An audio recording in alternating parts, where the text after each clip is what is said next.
Assalamualaikum warahmatullahi wabarakatuh. Teman-teman, kembali lagi di channel YouTube saya, Khairun Imam. Gimana nih kabar kalian? Semoga kita semua selalu diberi kesehatan, kemudahan, dan juga limpahan rezeki dari Yang Maha Kuasa, teman-teman ya. Nah, di video kali ini kita akan melihat bagaimana Said Didu sepertinya sangat kecewa betul dengan sikap dari Presiden Republik Indonesia, Bapak Prabowo Subianto, terkait dengan hutang kereta cepat Wush. Karena apa dia kecewa? Ya karena dia gagal menjilat ke Pak Prabowo dan gagal merusak hubungan Pak Prabowo dan juga Pak Jokowi. Karena kan itu harapan mereka, teman-teman. Mungkin kalian masih ingat, di awal-awal isu hutang kereta cepat Wush ini berhembus, Said Didu adalah salah satu pembenci yang sangat getol, yang sangat gencar menyerang Pak Jokowi dengan isu ini. Dan berharap Pak Jokowi bisa diadili, hubungan Pak Jokowi dan Pak Prabowo bisa retak, sehingga mereka bisa kembali masuk ke pemerintahan Pak Prabowo, merapat kembali sambil menjual perjuangan-perjuangan masa lalu sampai bisa dapat jabatan. Mungkin itu yang mereka harapkan, teman-teman ya. Nah, selain itu, saya juga punya video di mana mantan Karwasidik Mabes Polri, Bapak Irjen Pol Purnawirawan Ricky Sitohang, lagi-lagi menyemprot, menskakmat Roy Suryo, salah satu peneliti abal-abal dari gerombolan pembenci Pak Jokowi, yang beberapa hari lalu baru pulang dari Sydney, Australia, yang katanya membawa bukti-bukti kepalsuan ijazah Gibran atau bukti bahwa Gibran tak punya ijazah. Tapi sayangnya, nanti kita dengarkan penjelasan mantan Karwasidik ini yang sangat luar biasa, teman-teman. Nah, terakhir, saya punya video di mana ini perdebatan hangat, perdebatan panas mungkinnya, bukan hangat, antara Andi Aswan dengan salah satu kuasa hukum Roy Suryo CS. Tapi ini bukan Tompel ya, ada orang lain kuasa hukumnya yang juga mungkin tingkah laku dan perilakunya mirip-mirip Tompel, teman-teman. Tapi sebelum kita mulai videonya, jangan lupa like, subscribe, dan share. Dan tanpa perlu berlama-lama lagi, mari kita mulai videonya berikut ini. Salam buat Bapak Jokowi. Salam buat Bapak Jokowi. Salam sayang dari anak-anak Manokwari buat Bapak Jokowi. Salam sayang loh. Yang pertanyaan saya tadi, dia bilang kan katakanlah harus menunjukkan ijazah itu ya dengan dalil-dalil dan sebagainya. Saya sih simpel aja ya. Siapa sih yang menuduh ijazah palsu itu? Kan yang menuduh itu kan harusnya membuktikan sebetulnya. Betul. Ya kan? Kalau kita mau dari awal kita tunjukkan, ya kita akan tunjukkan. Tapi kan gayanya mereka kan bukan untuk meminta melihat, tidak. Kayak preman.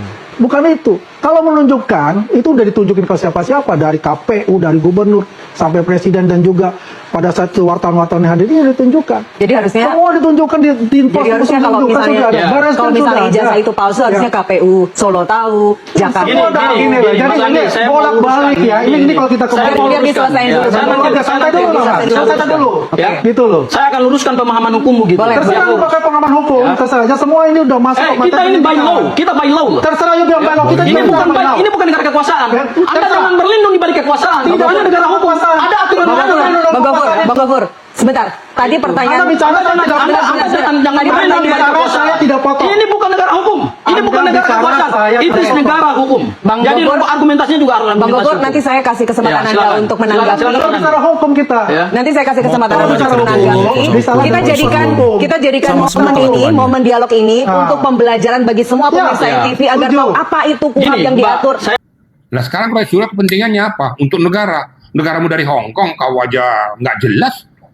Negara di mana? Nah, kalau kasarannya kan kayak gitu. Ya udahlah, pikirin dirimu lah. Perjalanan hidup pikirin dirimu, nggak usah cari-cari kelemahan orang, nggak usah cari-cari kesalahan orang. Terus kamu tuh ada apa sih? Dari ijazah Jokowi, lari ke kuburan, lari ke Gibran, nanti lama-lama lari kemana lagi kok nanti? Hal-hal yang tidak penting kok cari-cari semua. Lama-lama, ya itu setakutnya lama-lama gila. Ya lama-lama gila, betul. Lama-lama Kenapa? Sudah nggak gila, tahu lagi ya. cari-cari mana lain. Nanti jalan telapak kakinya Gibran juga dicek. Kemana Ibu Iriana nanti pindah pakai baju kuning, besok pakai baju coklat, Dipermasalahkan diperiksa. juga. Wah, Iya, dia iya. coklat dulu, kemarin kuning. Sampai sendal jepitnya pun kau periksa nanti. Karena apa? Karena sudah tendensi. Gitu loh. Kalau saya bilang sudah sedikit nggak waras kan nggak enak kan. Gitu. Kan nggak lucu juga. Saya bilang orang yang nggak punya kerjaan lah. Itu aja. Padahal dia kerjaannya ngurus istrinya aja lah sama anak-anaknya. Tapi nggak punya olahraga anak, yang Roy Suryo, enak, Pak. mau habiskan waktu untuk keluarga. Nah, kemudian mau jalan-jalan kemana happy, lama-lama itu kepala makin gundul nanti saya lihat tuh. Kan sudah mulai habis rambutnya saya lihat tuh. Nah, terlalu banyak mikirin yang nggak jelas gitu loh. Nanti lama-lama bawa boneka dia, bawa Petro. Nanti lama-lama dia gorong-gorong pun dibawa lagi tuh, nggak jelas juga. Makanya untuk mereka-mereka jangan dibuka akses lagi. Nah, kalau media membuka akses pada mereka tuh sama dengan gede kepala nanti. Tutup akses itu, ya, termasuk media ini. Ya, udah tahu mereka nggak benar kok juga kok minta keterangan dari mereka, gede kepala mereka. Nah yang salah siapa? Media yang salah gitu loh. Nggak ada yang kebal hukum. Tapi bagaimana ya? Dibilang juga supaya teliti dan lain sebagainya, kayaknya kok sudah kelamaan gitu loh. Pertanyaan saya cuma satu, ada apa sih di balik ini? Itu aja pertanyaan. Kenapa sih kok seperti ini? Terus mereka jalan sana wirawiri pakai uang sendiri apa? Saya buka mata daripada masyarakat tuh. Kamu teriak-teriak kau dukung-dukung sementara mereka didanai orang lain. Kau teriak-teriak habis pulsamu. Ya. Habis kuota Untuk ya kan? teriak-teriak tentang dia ada pendukung-pendukungnya itu kan. Nah, dia sementara tuh menggunakan dana siapa? Dana pribadi. Ngomong kosong. Saya ngomong tuh. Nah, ada itu. Bisa terbang ke sana, terbang ke sini, bikin acak sana itu dengan dana sendiri. Betul. Kerja kagak? Kerja Emang kagak. pengusaha besar apa? Ya, kita kan tahu siapa latar belakang mereka semua. Siapa yang tanya. Terus sampai umpamanya mohon maaf, Egy Sujana sampai di sana. Kalau suatu saat menyatakan jangan ganggu Jokowi, saya pasang badan untuk Jokowi, itu yang paling takut saya. Rakyat semua bertanya, memang Prabowo ini masih bisa dipercaya nggak itu kan? Mulai Ya, kecewa. Ruangan ini menyatakan tidak Mulai bisa dipercaya kecewa. lagi. Nah, jadi saya semakin was-was. Yang saya berusaha terus membuang pemikiran saya bahwa Prabowo bisa berpisah sama Jokowi. Tapi semakin hari kok kayaknya kok otak saya yang mulai salah ini. Nah, teman-teman tahu bagaimana saya membuang terus bahwa itu pasti Prabowo bisa menjadi dirinya. Sudah 1 tahun 31 tahun hampir sebulan saya berusaha mengunyuci otak saya bahwa Prabowo insya Allah bisa pisah dari Jokowi. Ternyata mungkin otak saya harus makan obat lagi untuk menginikan. Tapi ya Mungkin karena minum obat. kemarin itu kan sambutan yang sama sekali tidak ada tulisannya. Biasanya kita kalau menyatakan sesuatu tidak ditulis, artinya itu dari hati. Ya itulah Pak Prabowo. Dari hati. Artinya sambutan Pak Prabowo kemarin siapa tahu memang dari hatinya seperti itu. Emang begitu. Kalau dari hatinya seperti itu, maka kita jangan heran kalau suatu saat menyatakan jangan ganggu Jokowi, saya pasang badan untuk Jokowi. Itu yang paling takut saya. Lah, waktu Kongres Partai Gerindra kan udah disebut Pak Jokowi dicubit, semua kader Gerindra merasakannya. Waduh, itu kan udah saya tidur. Ingat nggak kau? Ingat nggak kau omongan Pak Prabowo waktu itu di Kongres Gerindra? Artinya seluruh kesalahan Jokowi adalah tanggung jawab dia. Terus kalau itu umpamanya dilakukan, apa yang harus kita lakukan? Saya Minum pikir obat. itu yang perlu nanti kita diskusikan. Minum obat Kalau itu kayak terjadi. kau bilang tadi. Itu adalah tuduhan fitnah, tuduhan keji yang dilakukan oleh Rismond dan kawan-kawannya itu. Artinya apa? Mereka ini sebetulnya sudah tidak punya celah lagi ya untuk keluar dari permasalahan-permasalahan itu. Maka dia mencari sasarannya itu ya Andi Aswan ya, karena dia mempunyai ijazah itu kan kita bongkar dan teman-teman juga membantu untuk membongkar itu, sehingga ya ada aspek balas dendam juga dilihat. Kalau saya lihat di sini, maka dia melontarkan tuduhan fitnah, tuduhan tidak mendasar ya, sehingga ini menjadi viral. Ketika ini menjadi viral itu, akhirnya juga saya juga agak terganggu karena apa? Banyak sekali telepon, banyak sekali WA untuk bisa memberikan suatu klarifikasi untuk itu, dan banyak sekali teman-teman juga Pejabat-pejabat juga banyak ngasih tahu itu saya untuk mengklarifikasi ini dan menyarankan saya untuk segera melaporkan mereka bertiga ini ya terhadap undang-undang ITE itu sendiri. Dan saya berencana memang dengan dari teman-teman Peradi Bersatu untuk melaporkan pada hari Sabtu tanggal 8 November ini di Polres Jakarta Selatan. Mana tuh kemarin yang teriak-teriak di mobil, hah? Ngomong tentang WUS. Gimana tuh WUS? Utang negara kita gimana? Minta tanggung jawab sana sama Pak Jokowi. Mang enak dikonter sama Pak Prabowo langsung. Gurih, ya kan? Gurih. Langsung dikonter Pak Prabowo. Pak Prabowo ngomong gini, saya yang tanggung jawab. Udahlah, nggak usah hitung. Apa-apa tuh kalau yang namanya transportasi, teknologi, itu nggak bisa kita ngitung untung rugi. Bermanfaat tidak buat masyarakat? Gurih nggak tuh? Teguran halus tuh buat lu tuh, yang teriak-teriak di mobil. Makanya bang, ini mohon maaf, jangan kebanyakan teriak-teriak di mobil, ntar budek sendiri, ya kan? Ditegur kan langsung. Tapi ingat, di balik kata saya yang tanggung jawab, itu pasti udah ada plan A, plan B, plan C, and plan D. Betul, udah Ingat kan kata Pak disiapin Purbaya? jalan keluarnya. Pak Presiden kita itu, saya itu versi halusnya. Pak Purbaya ngomong gitu. Saya udah, ibarat kata Pak Purbaya nih, udah ngasih yang ngurangin lagi Bapak. Hati-hati. Counter attack. Former Menhan, bro. Gokil gak tuh? Former Menhan. Baret merah. Udah, jangan diusik babak gue ya. Oke teman-teman, itulah tadi beberapa video yang bisa kita simak, yang bisa kita saksikan pada kesempatan kali ini. Dan gimana menurut kalian?